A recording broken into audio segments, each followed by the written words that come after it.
Hai cha con biết nhau từ tối giờ ngày sáng ngày mãi thì kêu về một cô Không không em không về, không có em không về, không ta có. chắc tiếng kêu em không về thì cơn ma buồn này sẽ chịu cơn tình yêu khi chân Có taxi.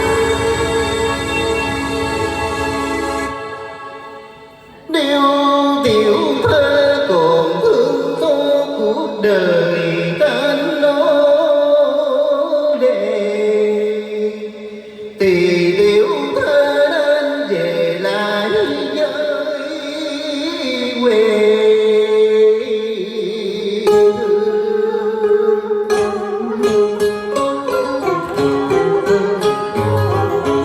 ở đây càng thêm khổ tôi không còn gì nữa cả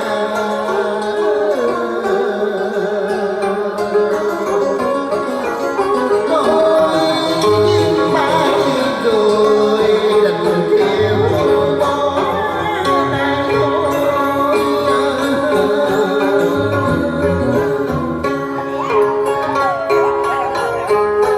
Người tiễn đưa ta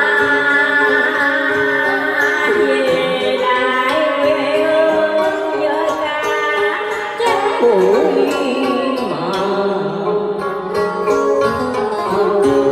Với bao ước mơ đã tan thành giấc mơ rồi.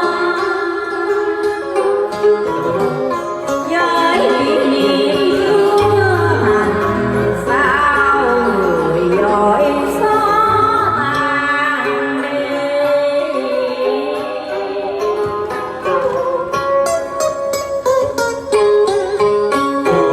Màn trời lên như cao em mấy lo thương thêm lên đi đường mai có đây đi trắng tàn anh nhiên trở về bên em để cùng nhau ngỡ nhiều và mai quà về tặng cho em đường vắng ta còn ta trong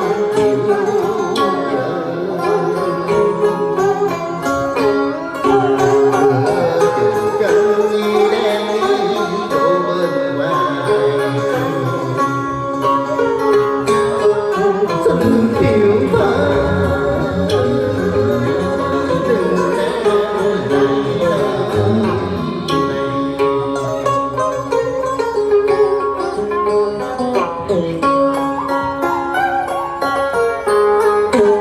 Nói ngầm ngùi ra sao người lại tiễn đưa ta còn thương nhau ấy là còn khổ bấy nhiêu. Một phút xa lời lòng chợt thấy quặn đau.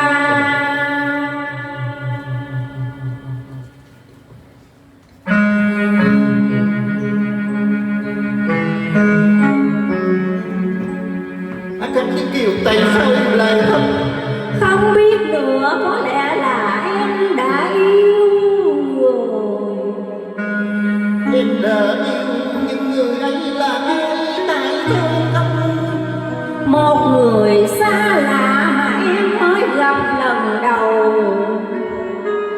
một người xa lạ thôi ơn rồi Anh chú xa, yêu nhau là có tội phải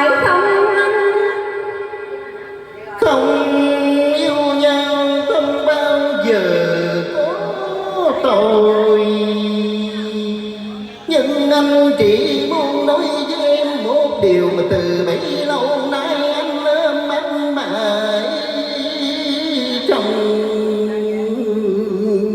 tim. Mà giờ đây đã muộn màng rồi, anh còn nữa đâu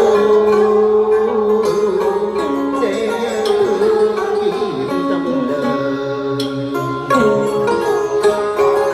Mình vì đã bỏ thời chắc yêu trong tuổi còn thơ ấu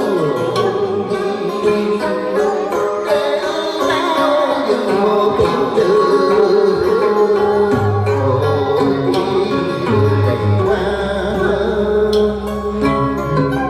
Lời anh nói ai đâu hiểu được gì, anh đã buồn đã khổ vì ai và từ bao lâu rồi,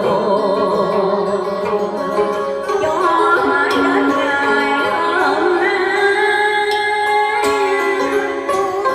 Đã từ lâu anh nói một điều quan trọng, dừng dừng trong đèo thấy yêu anh yêu với một người nỗi lòng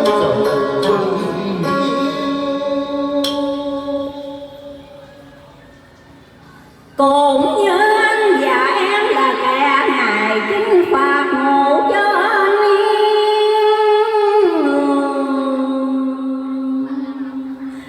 giao hiểm ga vi chưa bao giờ kiếp sợ, bỗng nhưng nghe lạnh cả tâm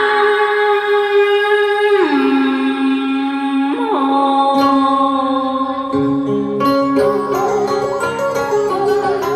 Nhớ nắng mây trôi lòng cũng xách xe buồn, lòng dùng tôi chợt yêu khi một lần nói nhiều với tình yêu. Chu sa anh đã yêu và vì yêu mà đau khổ thì chắc chắn rằng anh hiểu được lòng em.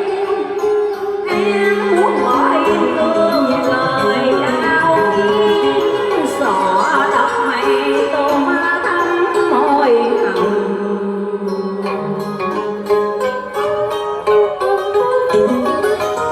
tiếng chiều không phải em nữa rồi để thêm Không người ta vẫn hững hờ và xem em như kẻ lạ người xa.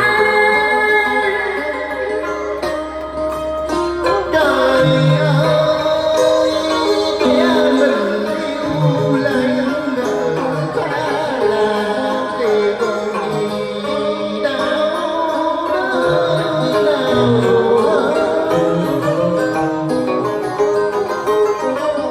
Đừng gửi tâm mà nhớ vàng đi quan xa tình gì đắm non bình đành